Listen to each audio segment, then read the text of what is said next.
Hello, everyone. Good afternoon. My name is Joel. Most of you might know me through one way or another. You know, either we went to school together or, we worked together at some point, or, maybe we're friends of friends or, just through social media we've connected.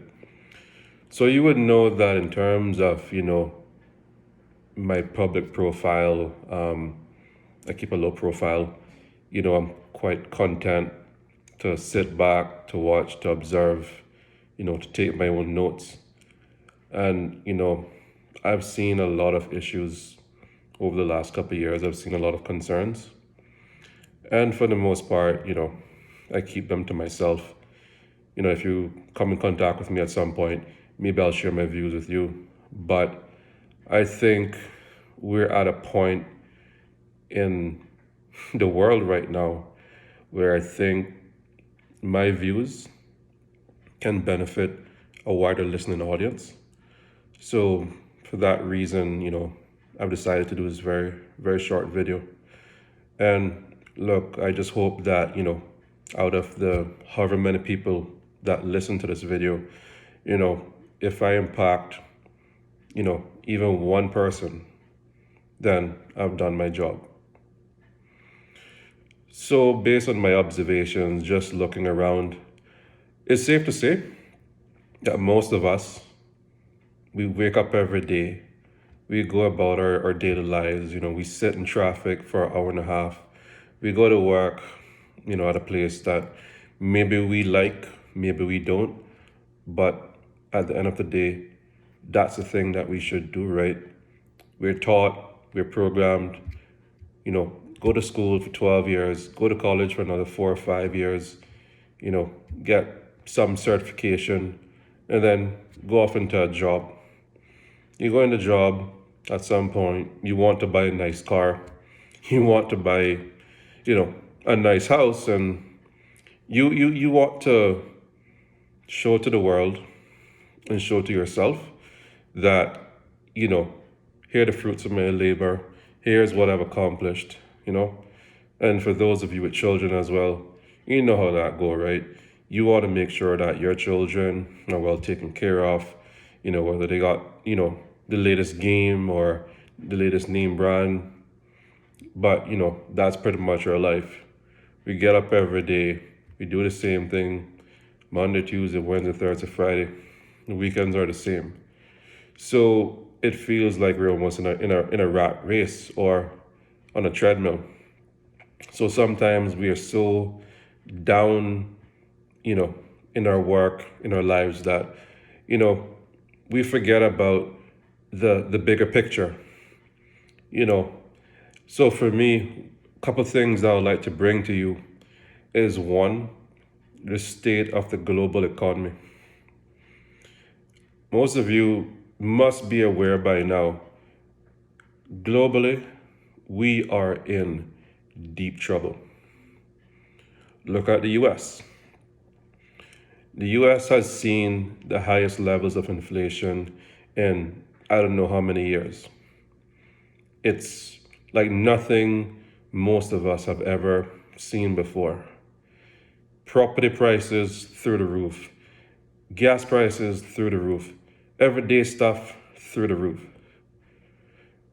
And what the US government is hoping to do is slow down inflation by doing a series of interest rate hikes.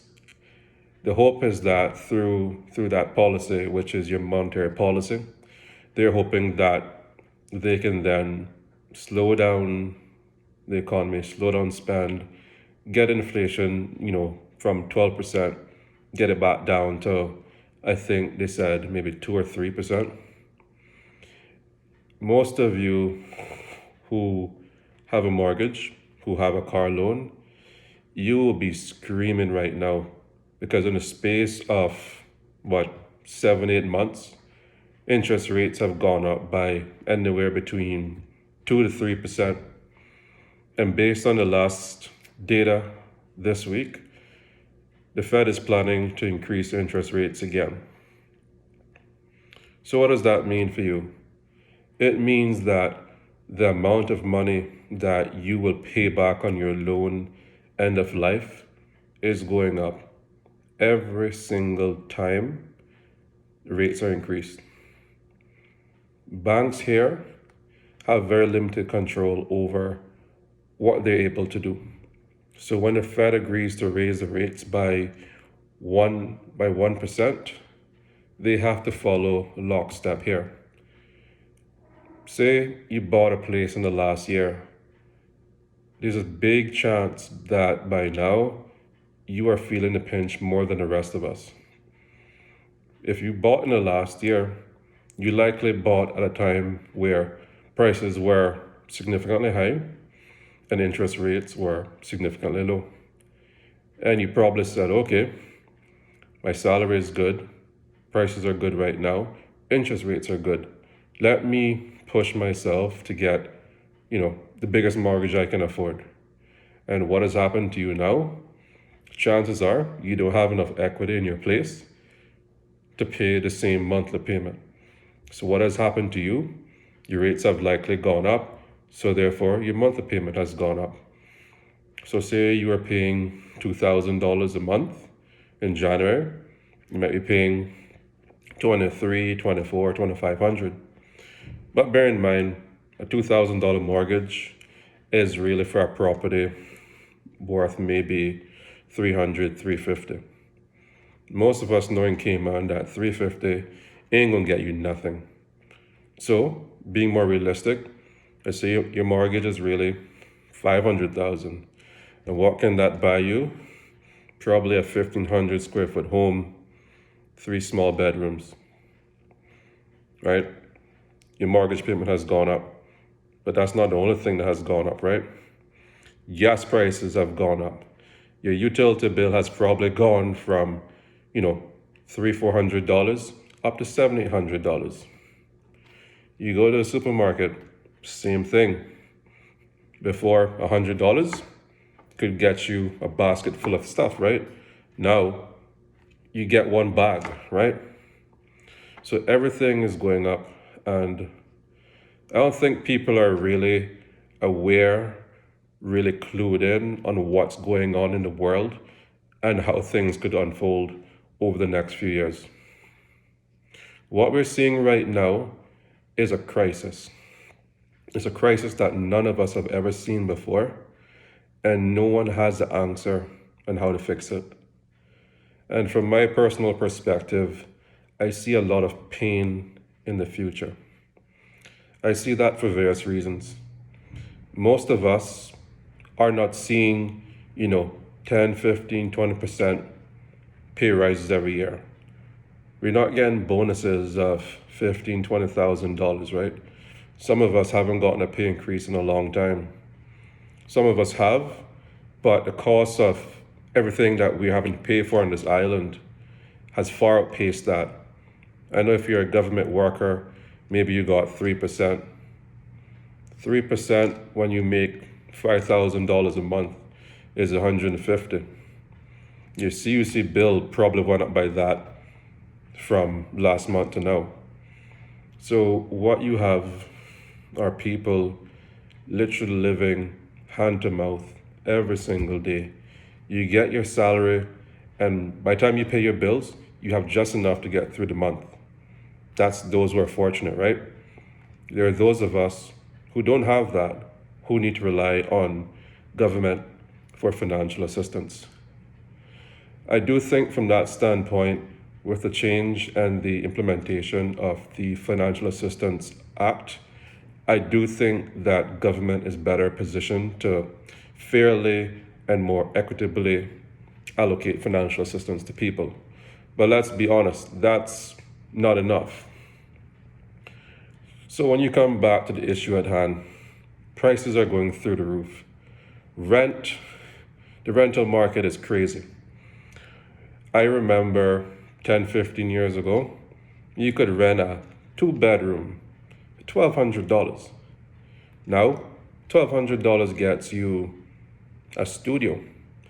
And I don't mean a luxurious studio. I mean a studio with a bed next to the washer and dryer, next to the stove. For those of us who have families, it's even worse. Not everyone wants to rent to people with children. Not everyone wants to rent a 1 bedroom to a big family.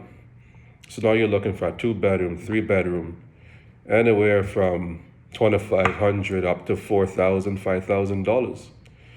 The average Caymanian does not make $5,000 a month. You know, some of us are fortunate to have, secured fairly good jobs, but that's not the great majority. A lot of us, have, a job in a range of $4,000 to $6,000, right? And that sounds like a lot, but when you consider your groceries are $1,200 a month, your mortgage is $2,000 or $3,000. You got to pay for your kids' school. You got to pay for supplies. You got to pay for a lot of stuff. You live in hand to mouth, and you are in a mortgage that is slowly sucking the life out of you. Because at the end of the day, when you borrow $500,000, you will pay back almost double that in interest. That is very concerning. Another issue, because of the uncertainty in the US, the stock market is a mess. Stock market performance influences your pension. The stock market, so when we think about the NASDAQ, the S&P, the Dow Jones, those indices have lost almost 30% of their value in the past 6 months. 30%. So for those of us who are, getting ready to retire, 30% of your value gone. That could be 10 years of pension.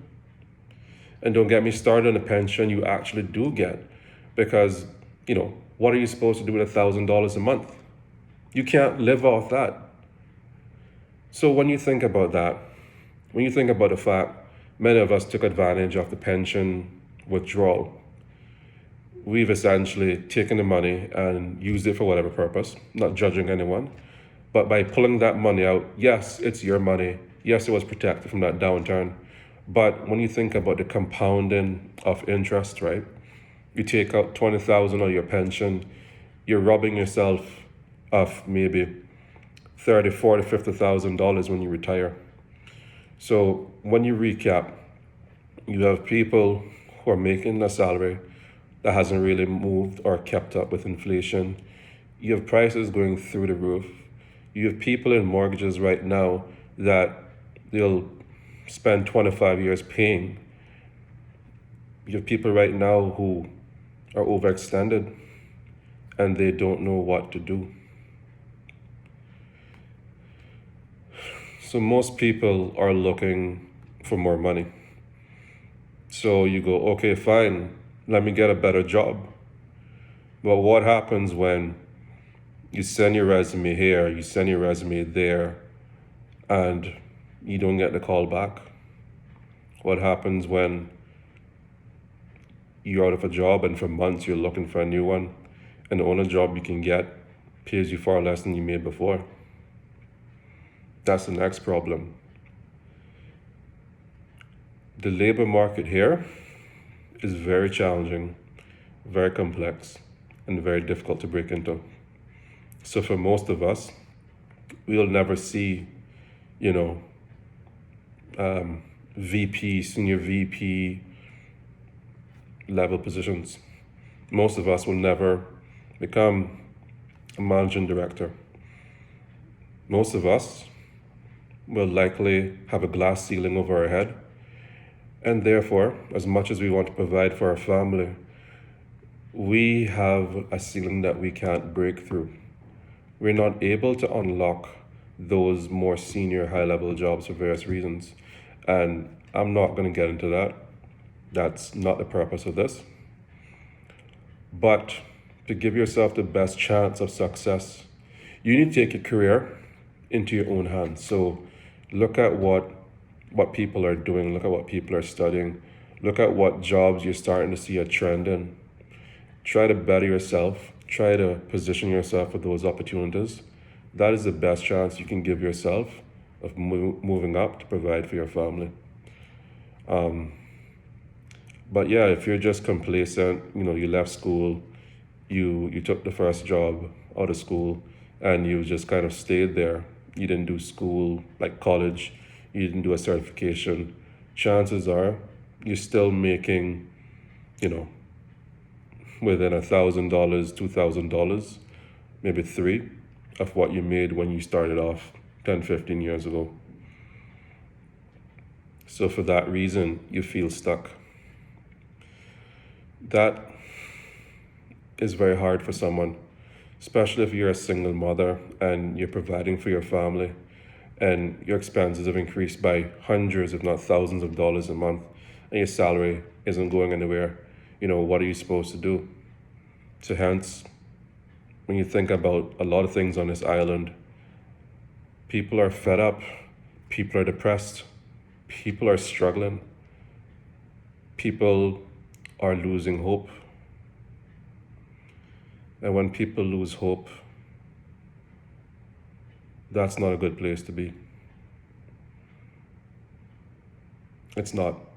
We've all had our struggles. But I guess what I'm trying to get to is be more aware of the world around you. Pay attention to what you're seeing in the stock market. Pay attention to what you're seeing in the labor market. Pay attention to the general trends that you're seeing globally. We may live on an island that is a top financial services center in the world, but that's not guaranteed to last forever. We are where we are now, but all it takes is one change in legislation. We've been on the EU tax blacklist already, and that caused some fallout for us for companies looking to do business here. I know a lot of companies have seen loss of business with that blacklisting. Now we're also on the EU email list as well too. We hope to come off, I think, in a few months, but I guess what I'm trying to get at, we have two sectors here. We got tourism, we got financial services. Y'all already know how vulnerable the tourism sector is. You've seen the struggles we've gone through with COVID-19 over the last 2 years. People went from being, millionaires or pulling in hundreds of thousands of dollars a year to struggling, to having nothing, to not knowing where the next meal is going to come from. So that pillar for our economy at one point looked pretty shaky. People now, even with the borders open, they're returning to work and they're still not seeing the level of revenue and profits they saw before. And our other pillar, like I said, financial services, that pillar kept us going for the last 2 years, but it's constantly under threat, it's constantly under attack. Who knows what will happen in the future? But my overall thing is look, guys, you don't know what the next year brings. You don't know what will happen in 2 years, 3 years, 5 years. So living above your means, taking the trips that you don't need to take, buying those name brand stuff that you don't need to buy, buying that new car, getting into that real expensive mortgage because you think having that house is gonna, make you feel complete. Those things are nice to have. And, if you're able to afford it, by no means, please don't stop. But just be mindful that life as we know it could change one day. And I would like you all to be prepared. Be prepared because no one saw COVID coming. It came and it rolled us back. It sent us back in time. I don't know what will happen in the future, but definitely make sure that you have some type of rainy day fund just in case. The world is different now. You know, companies are looking to cut costs. Companies are looking for efficiencies. There's a lot of consolidation going on in the industry. There's a lot of offshoring going on as well. So you never know. People may get caught off guard. But the one thing that I think is really bothering me right now is that we have a lot of people leaving school that there's no job for them. You know, there's just no jobs. The Cayman that I see now is different than the Cayman I knew 20 years ago. For working professionals like myself and a lot of you, you might feel stuck in your job. You may feel like, look, I need more money. It's the only way that I can have a certain quality of life. Challenge with more money always comes more problems, right? And in a lot of places, you know, in your pursuit of a higher salary, you're working more hours, right? You're having to work longer. You're putting your health at risk. It's taking time away from your children. But that's the only way you can provide. But then when your health doesn't allow you to, what then do you do? What is your backup option?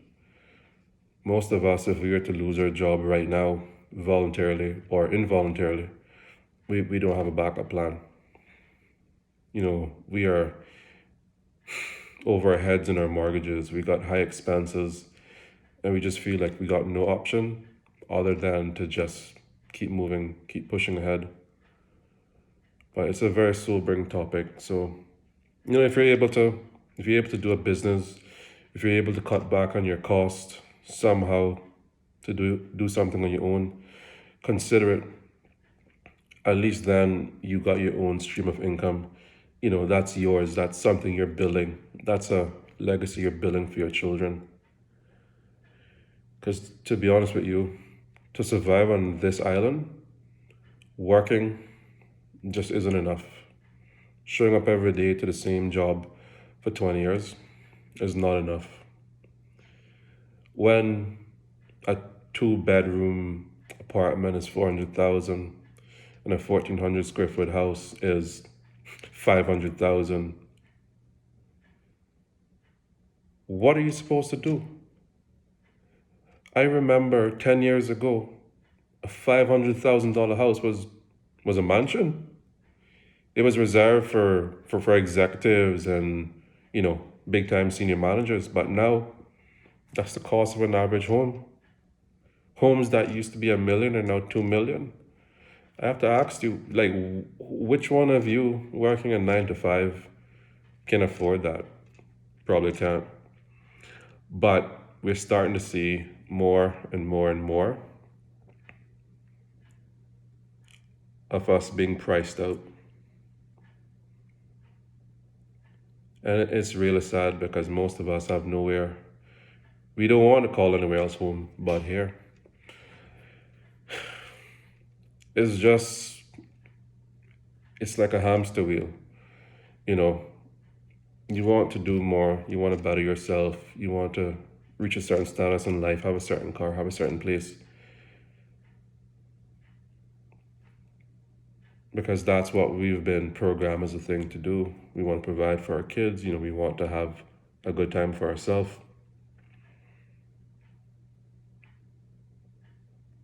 But I just have concerns about the way things are going. I think most of us, you know, if we don't have a place already, we can't afford a place. You're going to be renting for a very long time.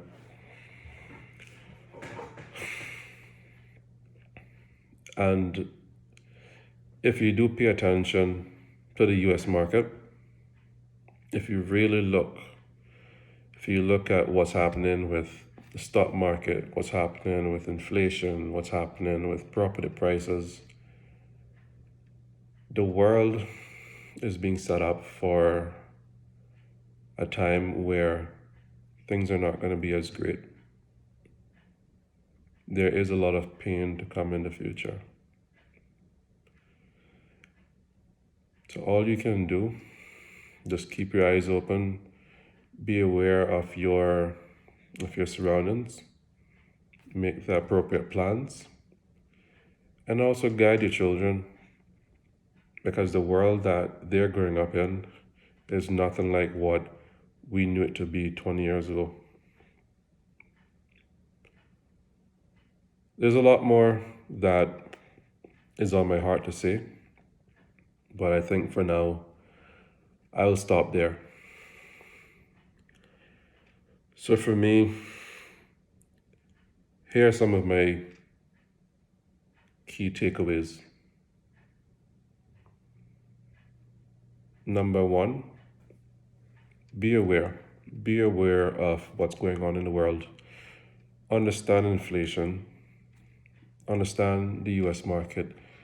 Understand the stock market, because your pensions are tied up in that. And most of us will retire and our pension won't be enough. The second point for me is, if you're stuck in a dead end job and, you're feeling that pressure to provide for your family, look at bettering yourself. Go back to school. Do a certification. Have that conversation at work. Express what you want to do. Set yourself a plan, because no one is going to make you get there except for you. Your employer is not obligated to make sure you get promoted. They're not obligated to do anything for you other than provide a safe environment, provide a salary, provide you with work to do. If you want more out of life, then it's on you to do that.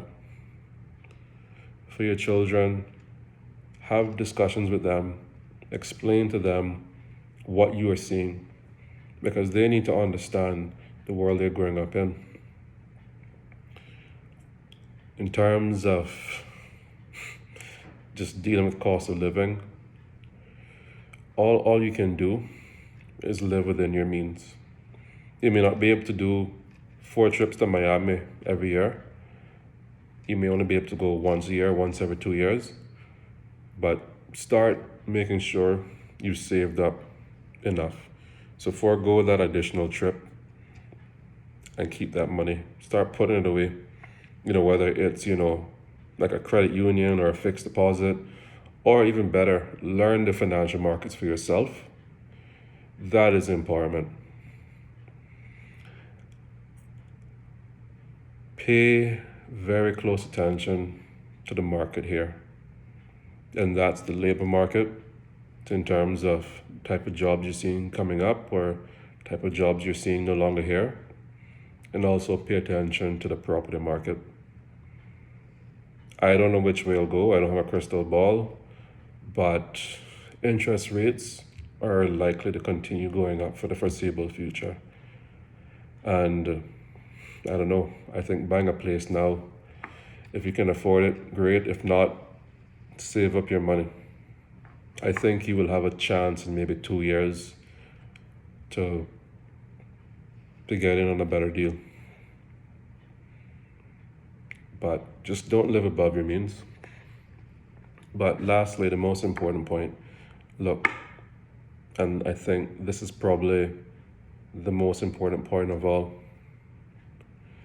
The world is crazy. Lots of things are changing. People don't like uncertainty. It can be a lot. It can be overwhelming. Some of us don't have anybody that has our back. Some of us are single parents trying to make things work. Some of us have, we're not where we'd like to be in life. And it just may feel overwhelming and unbearable. But I think the key thing is, don't lose hope. Don't give up. Keep fighting. Keep pushing. Because if you can live to see another day, then there's always hope. I lost a relative recently who committed suicide. He just felt like he didn't want to fight anymore. Now his family has to live with the repercussions of that. So just keep fighting, just keep hoping, and maybe not tomorrow, but better days are ahead. So just don't give up. And that's the most important thing I would like to leave you all with. Just don't give up. You feel that pain, you feel the hurt, you feel the despair, you feel the hopelessness, you feel stuck, you feel like you're not getting anywhere, you feel like no matter what you do, you can't catch a break. You got money saved, but then something comes up that takes that money. Just keep pushing. Because once you have life, once you have hope, you're still in the game. And once you're still in the game, you can still win. So that's all I have to really say at this point. Yeah, I wish you guys a good Saturday, a good weekend. Stay safe out there.